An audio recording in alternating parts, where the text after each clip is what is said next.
नमस्कार, मैं Snehal Sanjay Rao the talk India में आपका स्वागत करती हूँ। अक्सर कहा जाता है कि इंसान अपनी किस्मत खुद बना सकता है, लेकिन जब आप डॉक्टर संदीप पाटिल जैसी स्थिति में हो तो किस्मत पर विश्वास करना मुश्किल हो जाता है। डॉक्टर संदीप पाटिल का पालन पोषण महाराष्ट्र के एक गांव पिंपरी में एक छोटे से मिट्टी के घर में हुआ था। उनके अनपढ़ माता पिता ठेका मजदूरी के रूप में काम करते थे और डॉक्टर संदीप और उनके भाई बहन अक्सर भूखे सो जाते थे। जिस गांव में वे रहते थे वहां बुनियाद स्वास्थ्य देखभाल और शिक्षा सुविधाओं का अभाव था और डॉक्टर संदीप ने अच्छी शिक्षा पाने के लिए संघर्ष किया। लेकिन अगर कोई यह देखे कि अब वे कितना सफल है तो यह मान लेना आसान है कि उनका बचपन एक विशेषाधिकार प्राप्त था।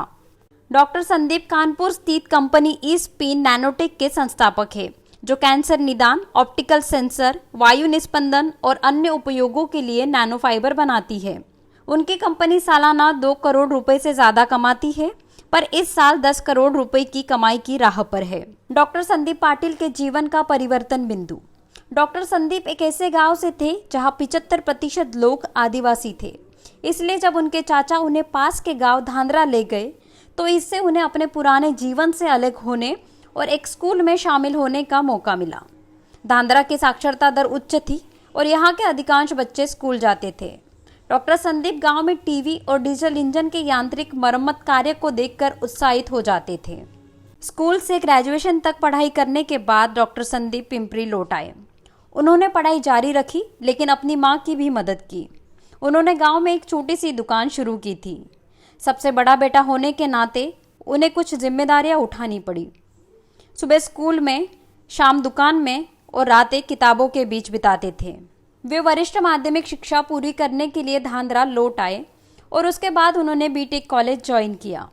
डॉक्टर संदीप पहले साल में फेल हो गए थे, लेकिन वह आगे बढ़ते रहे और आखिरकार आईआईटी कानपुर पहुंच गए, जहां से उन्होंने पीएचडी प्रोग्राम ज्वाइन किया था। कोरोना से खुद को बचाने के लिए मास्क और सैनिटाइजर के साथ साथ ऑक्सीजन की ऑक्सीराइज नामक की बोतल डॉक्टर संदीप ने बनाई है। इसमें 10 लीटर ऑक्सीजन रखी जा सकती है। इमरजेंसी में इस बोतल से ऑक्सीजन के शॉट्स देकर मरीज को अस्पताल तक पहुंचाया जा सकता है। महज 499 रुपए की इस बोतल की ऑनलाइन बिक्री श्वासा.in पर शुरू कर दी है। यह बोतल न केवल कोरोना में बल्कि अस्थमा मरीजों, ऊंची जगहों पर तैनात सेना के जवानों के लिए भी काफी कारगर है। इसके अलावा मेडिकल किट में इसे आसानी से रखा जा सकता है। अगर रोगियों का ऑक्सीजन लेवल अचानक से गिरता है तो अस्पताल तक ले जाने के लिए यह बोतल कारगर है। कोरोना के समय में मानसून संसद सत्र शुरू हो गया है। सम्मेलन में भाग लेने वाले मंत्री और सांसद कानपुर आईआईटी में बने N95 और N99 श्वासा मास्क पहने हुए हैं। आईआईटी कानपुर और ई-स्पिन नैनोटेक प्राइवेट लिमिटेड के माध्यम से यह मास्क बनाया गया है। डॉक्टर संदीप पाटिल की कंपनी द्वारा बनाए गए मास्क की प्रधानमंत्री नरेंद्र मोदी ने तारीफ की है। संसद सत्र की पृष्ठभूमि में डॉक्टर पाटिल की कंपनी को 20,000 मास्क की आपूर्ति का ऑर्डर मिला था। डॉक्टर पाटिल ने इन मास्क को खास तरीके से पैक कर संसद तक पहुंचाया है। यह सेवा बहुत कम कीमत में प्रदान की गई है। प्रत्येक मंत्री और सांसद को 20-20 मास्क दिए गए हैं। डॉक्टर संदीप की कंपनी हर दिन 30,000 से 40,000 मास्क बनाती है। अब तक 1 करोड़ मास्क का उत्पादन किया जा चुका है। मास्क का निर्यात न केवल भारत बल्कि कनाडा, यूरोप, कोरिया और अन्य देशों में भी किया जा रहा है।